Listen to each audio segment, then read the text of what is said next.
Bismillahirrahmanirrahim.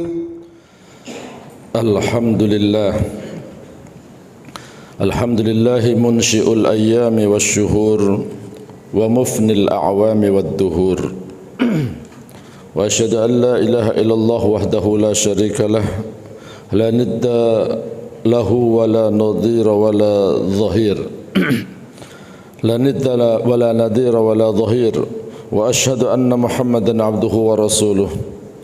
Allahumma salli wa sallim wa barik ala sayyidina Muhammad wa ala ali baitihi wa ashabihi ad-daibina fi ta'atihi.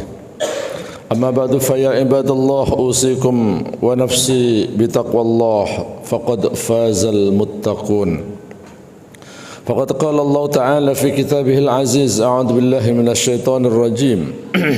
Wa awhayna ila ummi Musa an ardi'ih فإذا خفت عليه فألقيه في اليم ولا تخافي ولا تحزني إنا رادوه إليك وجاعلوه من المرسلين فالتقطه آل فرعون ليكون لهم عدوا وحزنا إن فرعون وهامان وجنودهما كانوا خاطئين وقال جل وعلا ولقد آتيناك سبعا من المثاني والقرآن العظيم وقال اهدنا الصراط المستقيم الصراط الذين أنعمت عليهم غير المغضوب عليهم ولا الضالين آمين.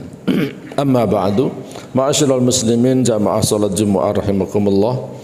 Setelah kita panjatkan puji syukur pada Allah Subhanahu wa taala dan juga kita baca salawat untuk Rasulullah Muhammad sallallahu alaihi wasallam, marilah jamaah kita bersama-sama mengingatkan diri kita masing-masing untuk terus meningkatkan ikhtiar upaya yang maksimal agar kita bisa mencapai puncak ketakwaan kita kepada Allah Subhanahu wa taala.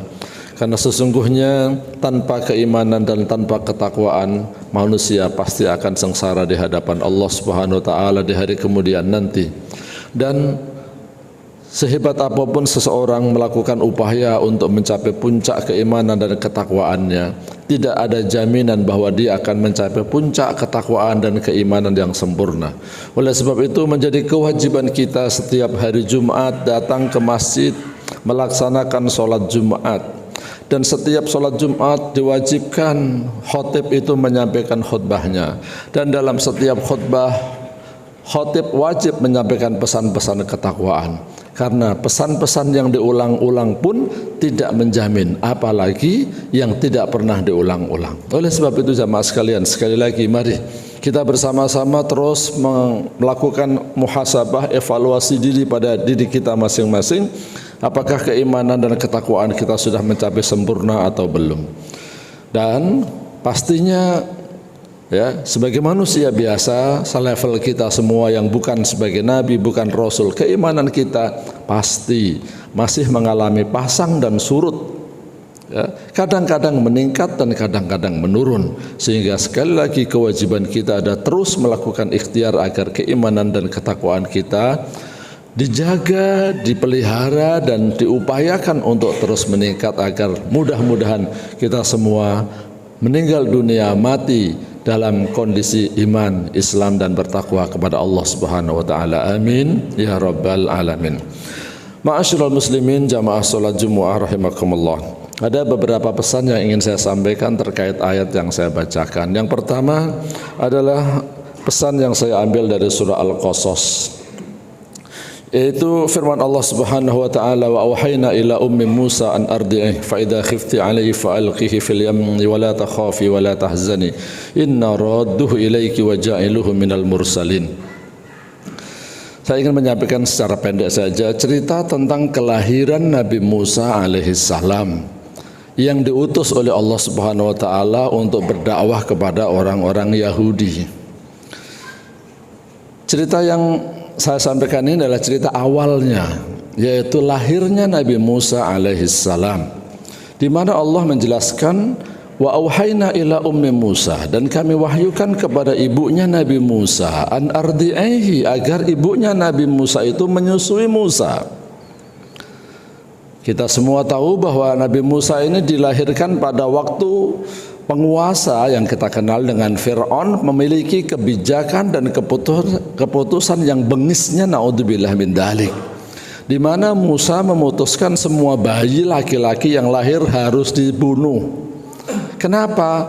Karena menurut paranormal orang dekatnya Fir'aun, di masa-masa itu akan lahir seorang bayi laki-laki yang kelak akan membawa ajaran yang baru yang mengganggu dan bertentangan dengan ajaran Fir'aun. Maka semua bayi laki-laki yang dilahirkan harus dibunuh. Maka ketika Musa dilahirkan oleh ibunya ini, ibunya merasa ketakutan. Maka turunlah wahyu, dan ayatnya harusnya kita baca secara sering kita baca karena ini ada di dalam Al-Quran surat Al-Qasas, bahwa Allah menyampaikan supaya ibunya ini tetap menyusuin Musa walaupun sudah terancam akan dibunuh. Dan ada opsi kedua, fa idza khifti alaihi fa'alqihi fil yammi wala takhafi wala tahzani. Kalau memang takut kamu terhadap Fir'aun dan bala tentaranya, maka takut kalau Fir'aun atau pasukannya Fir'aun datang membunuh Musa kecil ini, fa'alqihi fil yammi wala takhafi wala tahzani.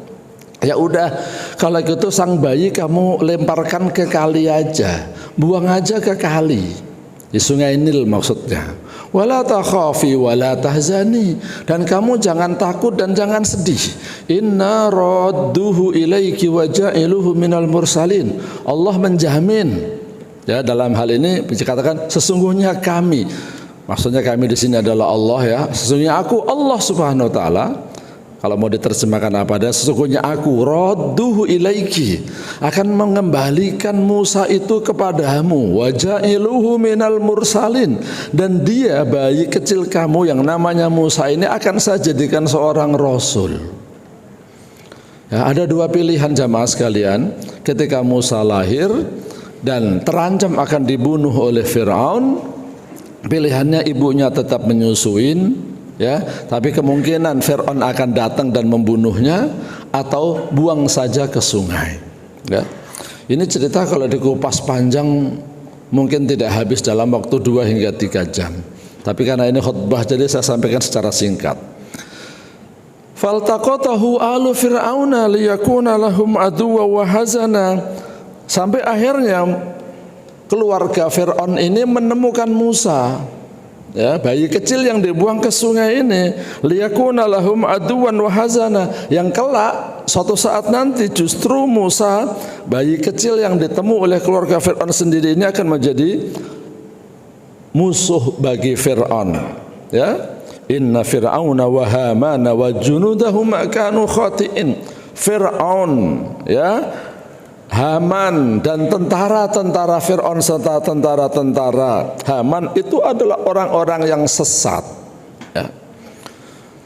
Jadi jamaah sekalian, ada banyak pelajaran. Di antara pelajaran yang ingin saya sampaikan, kalau Bapak Ibu jamaah sekalian membaca fa'alqihi fil yammi, itu perintah Allah. Kalau diterjemahkan secara harfiah, cuman buang saja, lemparkan saja dia ke sungai, ya. Kita bisa berpikir, coba kalau misalnya ibunya Nabi Musa itu memahami perintah Allah Subhanahu wa taala tanpa berpikir dengan logis. Kemudian misalnya apa adanya, perintahnya kan fa'alqihi, lemparkan saja. Kalau misalnya ibunya Nabi Musa ini melemparkan bayinya ke sungai, kira-kira apa yang akan terjadi jamaah sekalian? Ya, 99% akan matilah bayi itu. Maka dalam cerita tentang lahirnya Nabi Musa ini gimana? Ya, ibunya Nabi Musa tidak asal melemparkan bayinya ke sungai, walaupun perintahnya fa'alqihi, alqi itu lemparkan ke sungai. Ya, dibuatkan tempat dan segala macam, ya, nanti bisa dibaca secara detail. Dan bahkan walaupun sudah ada jaminan dari Allah Subhanahu wa taala bayi ini pasti akan kembali, apa yang dilakukan oleh ibunya Nabi Musa? Karena banyak orang ini sekarang kadang-kadang salah memahami makna tawakal. Toh sudah dijamin oleh Allah akan kembali, ngapain capek-capek repot-repot? Bagaimana cerita tentang Nabi Musa yang dibuang ke sungai ini? Akhirnya apa? Wa qalat li ukhtihi qussihi fabasurat bihi an junubi wa hum la yash'urun. Ibunya Nabi Musa itu, ya, ibunya Nabi Musa memerintahkan kepada kakaknya Musa yang perempuan, kakak perempuannya, agar dia memantau dari jauh. Ini bayi yang dibuang ke sungai itu nanti larinya kemana? Fabasurat bihi an junubin wa hum la yash'urun. Dan kakak perempuannya ini punya tugas, kalau istilah zaman sekarang punya tugas mata-mata, intelijen, ya, bagaimana nasib dan masa depan bayi ini. Dan tidak boleh ada orang yang tahu kalau dia sedang memantau perjalanan bayi di dalam sungai ini. Kita bisa bayangkan kalau ada barang kita buang ke sungai, kemudian bapak disuruh memonitor ini barang nanti larinya kemana, ditemu siapa, terus gimana ceritanya, sebelum ada GPS kira-kira gimana caranya. Jadi memang Nabi Musa, ibunya Nabi Musa dan kakaknya Nabi Musa ini memang orang-orang yang luar biasa jamaah sekalian, orang-orang yang cerdas. Dan di dalam memahami ayat-ayat Allah Subhanahu wa taala, di dalam memahami perintah Allah Subhanahu wa taala, itu mereka memahaminya dengan pemahaman yang benar, yang logis, masuk akal dan profesional. Yang namanya bayi kalau ditaruh di kali ya mati. Perlu dibuatkan tempatnya kalau asal-asalan bayinya kepanasan, kalau kepanasan biasanya bisa sakit, bisa mati juga. Dibuatkan tempat yang bayinya sekiranya tidak kepanasan. Ketika terbawa ombak di sungai Nil, ya gimana supaya dia tidak sampai tenggelam, ya, dan seterusnya jamaah sekalian. Jadi sebagaimana kita ketahui bahwasanya ini menunjukkan kecerdasan dan profesionalisme serta pentingnya memahami ayat-ayat Allah Subhanahu wa taala dengan benar. Karena memang Nabi Musa ini akan diutus oleh Allah Subhanahu wa taala berdakwah kepada kaum yang kita kenal dengan kaum Yahudi, di mana kaum Yahudi itu di satu sisi memang banyak di antara mereka yang memiliki kecerdasan. Tetapi seperti di dalam surat Al-Fatihah, ya, dan dalam surat Al-Hijr yang tadi saya bacakan ayatnya, walaqad atainaka sab'an minal mathani wal qur'anil adzim. Surat Al-Hijr 87 menjelaskan bahwa telah kami turunkan kepadamu wahai Muhammad 7 ayat yang diulang-ulang, dan telah kami turunkan kepadamu juga Al-Qur'anul Adzim. Artinya para ulama menjelaskan bahwa ada di dalam Al-Qur'an itu 7 ayat yang diulang-ulang. Apa itu? Suratul Fatihah. Suratul Fatihah itu setiap hari kita baca. Ya, normalnya sedikit-dikitnya orang Islam itu akan membaca surat Al-Fatihah 17 kali. Ya, normalnya. Kapan? Ketika dia sholat membaca Al-Fatihah. Saya katakan seandainya dia hanya sholat fardu saja dan sholatnya sendirian terus, berarti ada 17 rakaat. Kalau sholatnya berjamaah, memang ada kadang-kadang yang tidak membaca surat Al-Fatihah ketika dia masbuk. Tapi dia sholat sunnah ba'diyah atau qobliyah. Jadi intinya surat Al-Fatihah itu adalah surat yang diulang-ulang. Maka semua ulama menjelaskan yang dimaksud walaqad atainaka sab'an minal mathani wal qur'anil adzim itu 7 ayat yang diulang-ulang adalah surat Al-Fatihah. Surat Al-Fatihah yang terdiri dari 7 ayat yang setiap hari kita baca. Di antara ayat yang kita baca adalah ihdinas siratal mustaqim. Ya Allah, tunjukkanlah kami jalan yang lurus, jalan yang benar. Jalan yang benar itu jalannya siapa? Siratal ladzina an'amta alaihim. Jalan orang-orang yang telah engkau berikan nikmat. Siapa yang dimaksud an'amta alaihim? Adalah anbiya wal mursalin dan orang-orang soleh. Kita ingin mendapatkan jalan yang lurus, jalan yang ditempuh oleh para nabi dan rasul. Karena para nabi dan rasul itu adalah orang-orang yang mendapatkan nikmat. Bukan jalannya orang-orang kaya, bukan. Siratal ladzina an'amta, bukan jalannya Namrud, ya. Bukan jalannya Korun, tapi yang dimaksud orang-orang yang mendapatkan nikmat adalah para nabi dan rasul. Siratal ladzina an'amta alaihim ghairil maghdubi alaihim. Bukan jalan orang-orang yang engkau murkai, bukan jalan orang-orang yang engkau marahin. Siapa para ulama? Silahkan buka semua kitab tafsir. Al-maghdubi alaihim adalah orang-orang Yahud. Orang-orang Yahudi itu adalah orang-orang yang dimurkai oleh Allah Subhanahu wa taala. Kenapa dimurkai? Karena orang Yahudi itu pada umumnya paham, ngerti, dia punya otak. tetapi mereka tidak mau mengikuti kebenaran. Waladhdallin, dan saya mohon petunjuk-Mu ya Allah, jalan yang lurus, bukan jalan orang-orang yang sesat. Siapa orang yang sesat itu? Ya, kalau dibuka kitab tafsir dikatakan An-Nasara, itu adalah jalan yang ditempuh oleh orang Nasrani, orang yang sesat, orang yang menganggap bahwa Isa itu adalah anak Tuhan.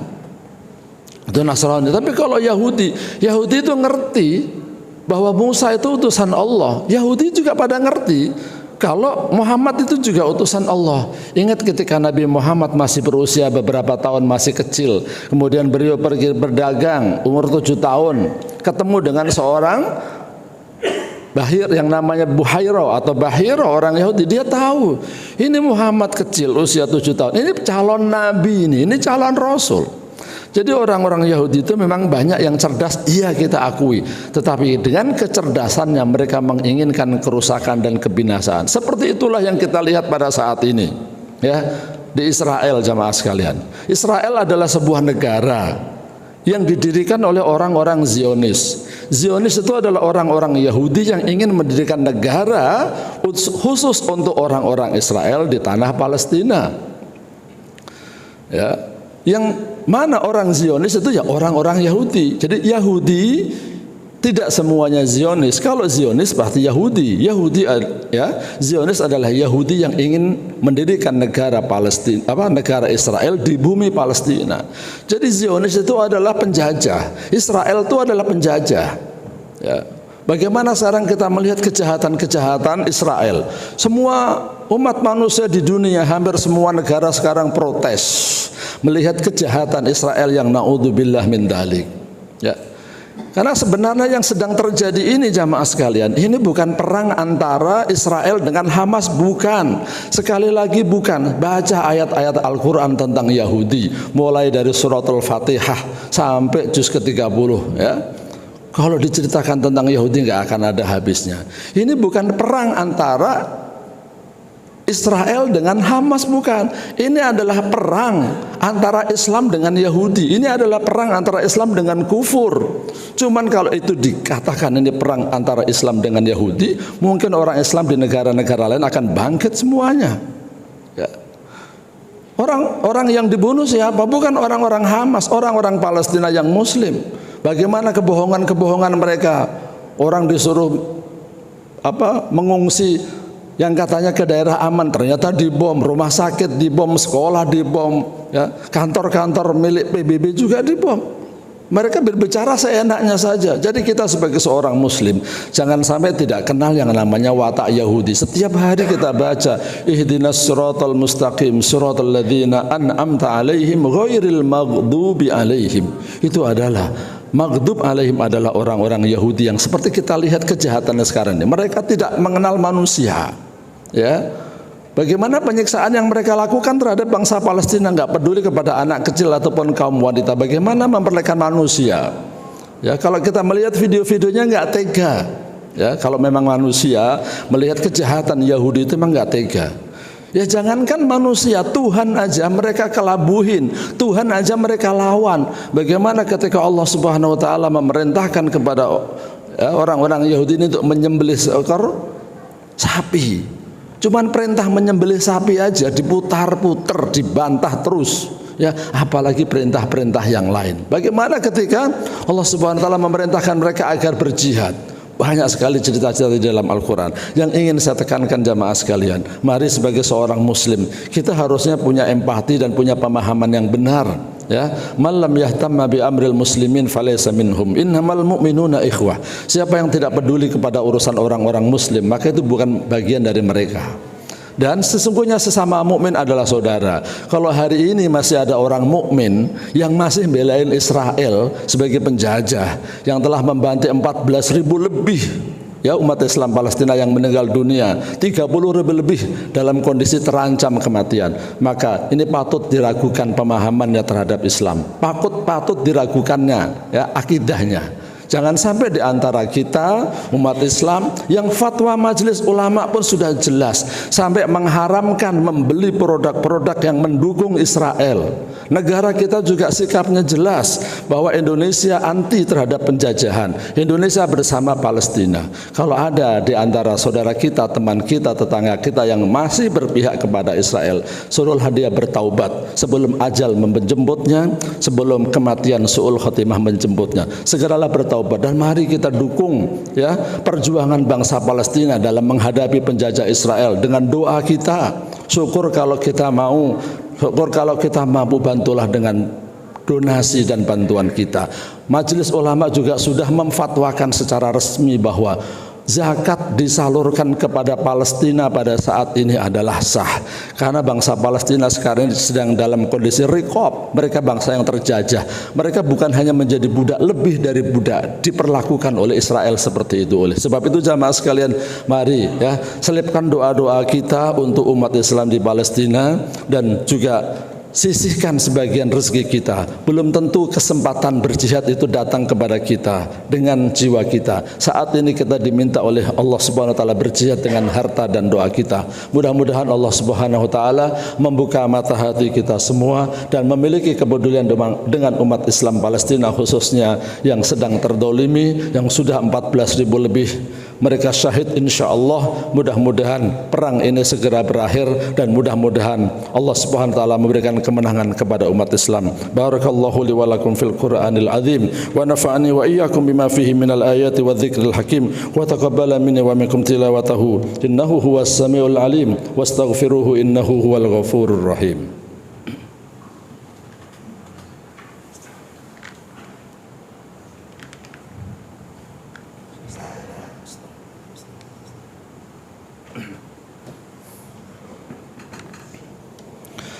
Alhamdulillah mu'idul juma'i wal a'yad wa mubidul umami wal ajnad wa jami'un nasi li yawmin la raiba fihi innahu la yukhliful mi'ad wa asyhadu an la ilaha illallah wahdahu la syarika lahu la nidda lahu wa la mudad wa asyhadu anna sayyidana Muhammadan abduhu wa rasuluhul mufaddalu ala jami'il ibad. Allahumma salli wa sallim ala sayyidina Muhammad wa ala alihi wa ashabihi wa man tabi'ahum bi ihsanin ila yaumil mi'ad وسلم تسليما كثيرا. أما بعد فيا عباد الله اتقوا الله وحافظوا على الطاعات وحضور الجمع والجماعات.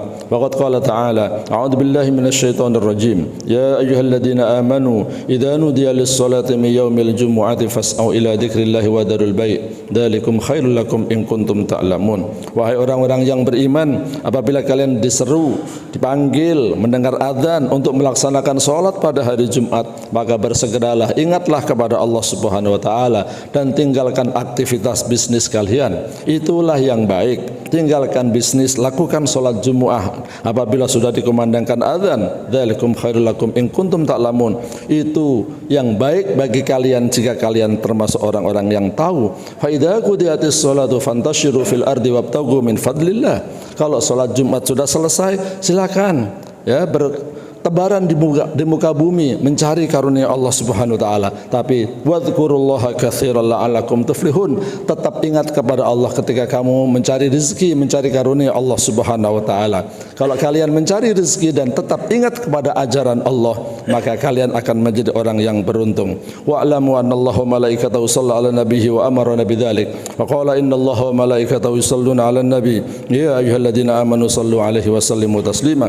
Allahumma shalli wa sallim wa barik ala abdika wa rasulika sayyidina Muhammad wa ala alihi wa ashabihi wa atba'i ila yaumiddin wa ardallahu 'anil khulafa'ir rasyidin Abi Bakr wa Umar wa Utsman wa Ali wa an sayyidis sahabati ajma'in wa anna ma'ahum bimanika wa karamika ya arhamar rahimin. Allahumma ighfir lil muslimina wal muslimat wal mu'minina wal mu'minat al ahya'i minhum wal amwat innaka sami'un qaribun mujibud da'awat. Allahumma ansur ikhwanana al mujahidin. Allahumma ansur ikhwanana al mujahidin fi Filistin. Allahumma ansur ikhwanana al muslimin al madlumin fi Filistin. Allahumma ansurhum nasran aziza. Allahumma ansurhum nasran aziza wa anjil lahum la malaikatan min junudika ya rabbal alamin. Allahumma ahlikil yahuda wan nasara. Allahumma ahlikil sahyuniyin. Allahumma ahlik tawlata Israel. Allahumma ya Allah, ampunilah semua kesalahan dan dosa-dosa kami, juga dosa kedua orang tua kami, dosa guru-guru kami, dosa keluarga kami dan seluruh umat Islam, khususnya jamaah masjid ini ya Allah. Ya Allah ya Rahman ya Rahim,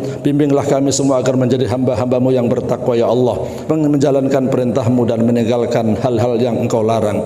Ya Allah, ya Rahman, ya Rahim, tolonglah saudara-saudara kari umat Islam ya Allah, umat Islam yang terdalimi, umat Islam yang lemah, umat Islam yang dijajah, termasuk dan khususnya umat Islam di Palestina ya Allah. Berikanlah bantuan-Mu ya Allah, turunkan malaikat-malaikat yang menjadi tentara-tentara-Mu ya Allah untuk memberikan bantuan kepada mereka ya Allah. Ya Allah, ya Rahman, ya Rahim, binasakanlah orang-orang yang dolim ya Allah, binasakanlah Zionisme ya Allah, binasakanlah dan hancurkanlah negara Israel ya Allah yang menjadi penjajah dan telah membunuh dan membantai umat Islam ya Allah. Ya Allah, binasakanlah negara penjajah Israel ya Allah. Ya Allah, binasakanlah penjajah Israel ya Allah, agar umat Islam dimanapun berada dapat menjalankan perintah-Mu dengan tenang ya Allah, dan menjalankan syariat-Mu dengan tenang ya Allah, tanpa ada yang menghalang-halangi, tanpa ada yang mengganggunya ya Allah. Ya Allah, sesungguhnya hanya kepada-Mu ya Allah kami adukan semua permasalahan ini, karena kami adalah hamba-hamba-Mu yang lemah, yang tidak memiliki daya dan kekuatan kecuali yang datangnya dari-Mu. Fa innahu la haula wa la quwata illa billahil aliyil azim. Hasbunallahu wa ni'mal wakil, ni'mal maula wa ni'man nasir. Rabbana dhalamna anfusana wa illam taghfir lana wa tarhamna lanakunanna minal khasirin. Rabbana atina fid dunya hasanah wa fil akhirati hasanatan wa qina adzabannar. Wa sallallahu ala sayyidina Muhammadin walhamdulillahi rabbil alamin. Ibadallah, innallaha ya'murukum bil 'adli wal ihsan wa ita'i dzil qurba wa yanha 'anil fahsya'i wal munkari wal baghi ya'idukum la'allakum tadhakkarun. Fadhkurullaha al-'azima yadhkurkum washkuruhu 'ala ni'amihi yazidkum wa la dzikrullahi akbar wa aqimis shalah.